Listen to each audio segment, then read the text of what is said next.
देश में हम अगर ऐतिहासिक सफर की बात करें तो हम इस देश में एकलव्य के दौर से, शंबुक के दौर से आज 2024 में खड़े, जहां हमें बताया जाता है कि हम अमृतकाल में खड़े हैं। लेकिन अमृतकाल की सच्चाई ये है कि आज भी देश के सरकारी स्कूल के प्रांगण में हजारों इंदर मेघवाल रोज मारे जाते हैं। आज शिक्षा नीति को लेकर दिल्ली में एक बड़ा प्रदर्शन हुआ है। मेरे साथ दिल्ली यूनिवर्सिटी के KYS क्रांतिकारी युवा संगठन के छात्राएं हैं। इनसे जानेंगे क्या मुद्दा रहा है आज का और किस तरह का वक्तव्य इन्होंने दिया है और क्या सरल भाषा में वो देशवासियों को समझा पा रहे हैं नई शिक्षा नीति के बारे में। मुझे स्वागत है आपका। जी देखिए, आज यहाँ पर all India forum for right to education के इस मंच पर अलग अलग संगठन, अलग अलग छात्र देश के अलग अलग हिस्से से, अलग अलग सरकारी स्कूलों से, अलग अलग कोनों से, दूर सुदूर इलाकों से यहाँ पर आए हैं। शिक्षा को लेकर जो उनका भारी आक्रोश है, जो उनकी मांगे हैं, लॉन्ग स्टैंडिंग डिमांड्स हैं, उनको यहाँ पर रखने के लिए इस देश में हम अगर ऐतिहासिक सफर की बात करें तो हम इस देश में एकलव्य के दौर से, शंबुक के दौर से आज 2024 में खड़े, जहां हमें बताया जाता है कि हम अमृतकाल में खड़े हैं। लेकिन अमृतकाल की सच्चाई ये है कि आज भी देश के सरकारी स्कूल के प्रांगण में हजारों इंदर मेघवाल रोज मारे जाते हैं। आज भी सरकारी स्कूल के छात्रों की 8वीं के बाद, 9वीं के बाद, 10वीं के बाद, 11वीं के बाद, 12वीं तक जो बड़ा छोटा हिस्सा पहुंच पाता है, उसकी 12वीं के बाद शिक्षा से, औपचारिक सरकारी शिक्षा से 13वीं हो जाती है। मैडम, देश राम में हो रहा है, आप शंभू को रो रही हैं। एक बात बताइए, इस देश का जो बहुसंख्यक हिस्सा है उसके लिए तो राम राज्य हम तभी मानेंगे ना कि आया है जब वो हिस्सा सबसे पहले तो कम से कम 12वीं तक, 12वीं के बाद हायर एजुकेशन में, शिक्षण संस्थानों में, सरकारी शिक्षा तक पहुंच पाएगा। आज हम देख रहे हैं कि ग्रॉस एनरोलमेंट रेशियो केवल और केवल बढ़ता है दूरस्थ शिक्षण संस्थानों में, पत्राचार के माध्यम में।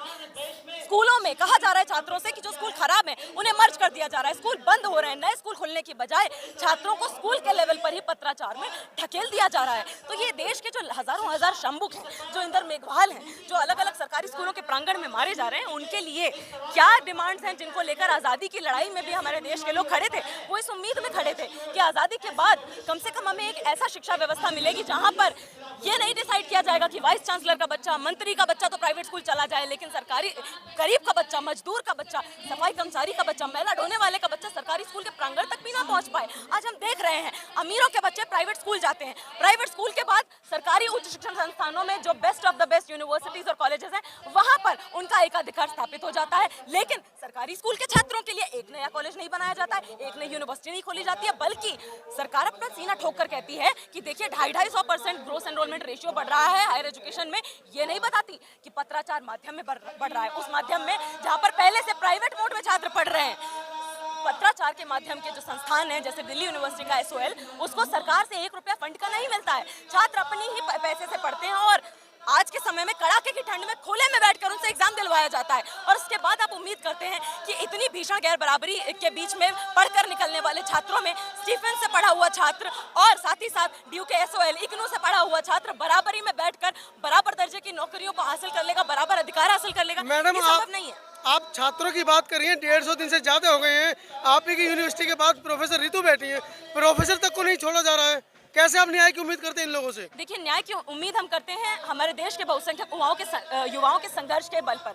जो युवा लंबे समय से ये मांग उठाते आ रहे हैं कि सरकारी स्कूल के छात्र, जिनका पहला अधिकार होना चाहिए सरकारी उच्च शिक्षण संस्थानों पर, औपचारिक शिक्षा पर, उसमें उन्हें 20% रियायती अंक दिए जाएं, यानी कि 20% डेप्रीवेशन पॉइंट्स दिए जाएं उनको 12वीं के बाद हायर एजुकेशन में एडमिशन के लिए। और ये सुनिश्चित किया जाए कि ये सरकारें कहती हैं 1 नेशन 1 इलेक्शन, क्यों नहीं ये सरकारें कहती है 1 नेशन 1 एजुकेशन सिस्टम?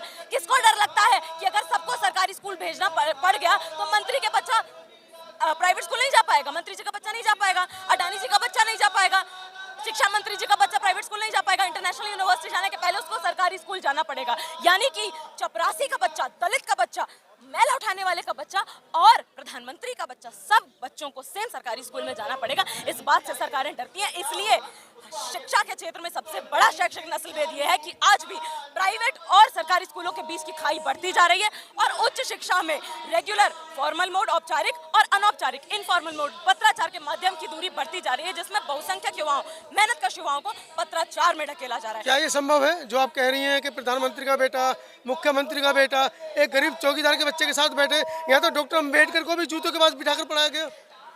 आपको बता देती हूँ, साल 1911-12 के करीब हमारे देश के एक बड़े नेता गोपाल कृष्ण गोखले जी ने उस समय एक रिपोर्ट पेश की थी कि अंग्रेजी सरकार जितना लूटती है भारतीयों से उसका 1% हिस्सा अगर शिक्षा पर लगा दे तो देश का हर युवा, हर बच्चा शिक्षित हो सकता है। तो आप एक बात बताइए, 1912 से आज हम 2024 में खड़े हैं, 2024 में खड़े हैं, 100 साल से ऊपर गुजर चुका है। हमारे काबिलियत में या हमारे देश की हैसियत में कमी नहीं आई है पढ़ा पाने के लिए। कमी है तो केवल सरकारों की नीयत में, जो नहीं पढ़ाना चाहते। मैडम, उस समय अंग्रेजों के ही अधिकारी थे मैकाले, उन्होंने समान शिक्षा नीति देश में लागू की, लेकिन आज तो हमारे ही देश के लोग हैं, हमारे ही देश के नेता हैं, हमारे ही देश के शिक्षा मंत्री हैं, हमारे ही देश के प्रधानमंत्री हैं, तो इनको क्या दिक्कत है समान शिक्षा नीति लागू करने में? हम भगत सिंह ने ये कहा था कि अंग्रेज चले जाएंगे और भूरे मालिक आ जाएंगे, तो आज हमारे सामने भूरे मालिक बैठे हुए हैं। इसीलिए हमारे लिए असली आज़ादी नहीं है। इस देश का युवा बच्चा, सरकारी स्कूल का बच्चा असली आज़ादी तभी मना पाएगा जब उसको सबसे पहले ये दिखाई पड़ेगा, ये मंजर देखेगा, ये अधिकार उसको हासिल होगा कि केजी से लेकर किंडरगार्टन से लेकर पीजी तक, पोस्ट ग्रेजुएशन तक बच्चा चाहे मालिक का हो, मजदूर का हो, चपरासी का हो, वाइस चांसलर का हो, सबको सरकारी स्कूल में, सरकारी यूनिवर्सिटी में रेगुलर मोड में एडमिशन मिले। उसके बाद ही हम ये समझ पाएंगे कि सच में हम आज़ादी के समय में आ पाए। आज सबको कुर्सी बचाने से मतलब है, नेताओं को, मंत्रियों को, अडानी अंबानी को गठजोड़ करके, गलबहियां करके एक दूसरे के अच्छे दिन लाने में लगे हुए। उनको इस बात से मतलब नहीं है कि जो बच्चे सरकारी स्कूल में पढ़ते हैं, जिनके माता पिता 14-14 घंटे काम करके यही यूनिवर्सिटी बनाते हैं, उनकी नींव रखते हैं, ईंटें रखते हैं, उन यूनिवर्सिटीज को, स्कूलों को खड़ा करते हैं, अपने पैसे से शिक्षा व्यवस्था को चलाते हैं, उनकी जेब से दिया हुआ पैसा ही उन्हीं की शिक्षा पर लगाने के लिए सरकार मना कर देती है, जैसे हम पर कोई एहसान करती हो।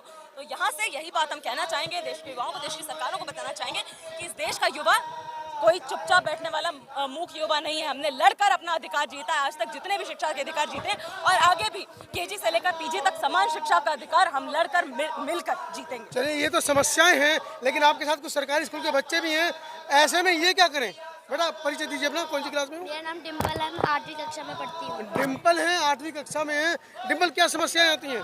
सर समस्याएं सर बहुत सारी हैं। जैसे हमारे स्कूल की, मैं भी सरकारी स्कूल में पढ़ती हूँ, हमारे स्कूल की काफ़ी दिक्कत है। जैसे हमारे स्कूल में प्रिंसिपल नहीं है, और वो नहीं है तो उसके हमारे पेपर भी आने वाले हैं। अभी फरवरी में हमारे पेपर शुरू हैं, हमारे पेपर आ रहे हैं, और जो टीचर्स हैं वो भी आ भी नहीं रहे क्लास में, आ नहीं रही है, तो सिलेबस भी नहीं हो पा रहा है। सिलेबस नहीं होने से हम फेल हो सकते हैं, और अगर हम फेल हो जाएंगे तो सारी जिम्मेदारी हम पे आ जाएगी।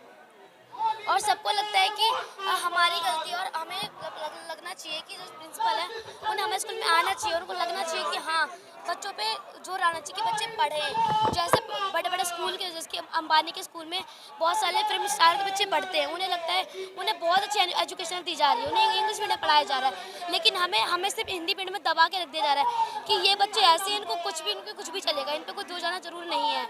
अब हमें भी शिक्षा उतनी बराबर मिलनी चाहिए।